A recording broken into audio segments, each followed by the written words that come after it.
I think you got it wrong, Pierre, when it came to denouncing German politician Christine Anderson and your three MPs who met with her.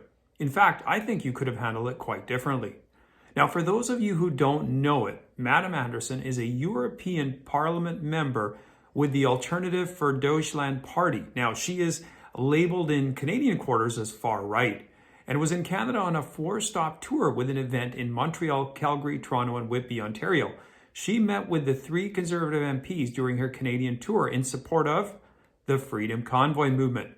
Of course, unlike you, Pierre, I'm not a professional politician, so what I have to say may not be worth much.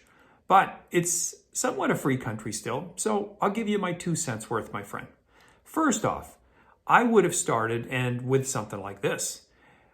Reporters, yeah, you know what? I haven't had a chance to speak to my three MPs yet who met with Madam Anderson.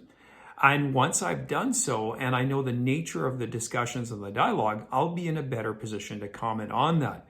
Because I don't like to render or pass judgment until I've heard all sides of the story, unlike yourselves, of course, who are quick to rush to judgment at any given time. Now, secondly, you, I would think, would agree that if we have people that we disagree with, it's vitally important that we still sit across from them on a table. Because at the end of the day, if we don't do that, how are we going to have an exchange of ideas and soften or change their positions? Now, you say that Madam Anderson is a far right-wing politician. Okay, fair enough. I've never met the woman personally. I haven't had a chance to dialogue with her. And through this opportunity, through this event happening, I'm going to seize that opportunity. I'm going to get a hold of her and have a discussion with her as well. Like I said, I'm going to unpack the conversations that my MPs had with her. Once I've had a chance to fully hear all sides, I'll be in a better position to decide what policies of hers don't align with Canadian values. At this point, I don't know. But I do know that she's here in support of the Freedom Convoy movement. Now, I would think that Canadian values still hold that we should all be free to speak our minds, free to have an exercise of enterprise in whatever we do to our bodies or anything else. And unless that's changed, I think at least on that one position, her and I would more than likely agree. Now, with respect to the rest of her positions, again, like I said, I don't know. However, I'm hoping that if her other positions are, as you say, far right-wing or extreme, I'm hoping that I can sit with her and maybe share some new perspectives that may soften that or change that. Because after all, isn't that what we're supposed to be doing, especially as political leaders and world leaders? If we did not sit across from tables with people that we maybe disagree or despise, how would things ever be any different? Well, actually, I think they would look like today, where we are not having discussion at all. It's important that we sit across from people, like I said, who we disagree with, and it happens all the time. In fact, I think that the US and Canadian politicians visit China on a regular basis or somewhat regular basis. Would we agree with all the policies of the Chinese government? I don't think so. We meet with people in places like North Korea. I mean, I know when President Trump met with the North Korean leader, of course, that was important to open dialogue.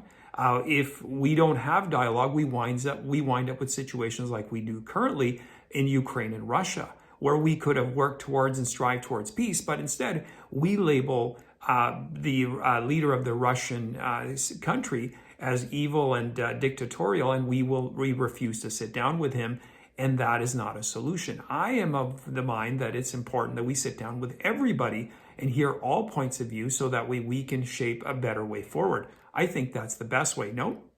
Anyway, Pierre, that's how I would have done it. Actually, I would have, I think that's about it. I think that's about all I can offer you. I mean, you're a professional politician. You know how the game works. No, wait a minute. Actually, one more thing. Apologizing. Never apologize, my friend. Never apologize unless you've truly done something wrong. The bottom line is that once you apologize to these people, it's never enough. You should know this. They are a pack of hyenas. They will come after you relentlessly, and they won't stop.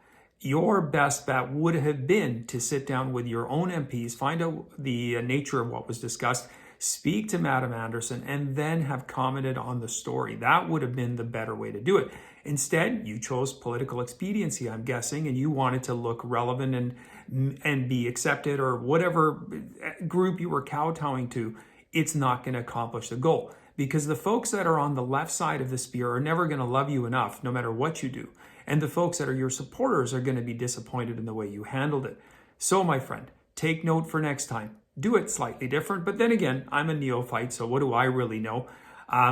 Anyway, thanks for watching. I do appreciate it. Please post any comments you have in the comment section. You can also follow me in my Rumble and my Locals account. If you're new to my channel and you haven't yet subscribed, please subscribe and check it out. And also watch some of my past videos. And of course, feel free to comment on this video and any other video you see. See you next time.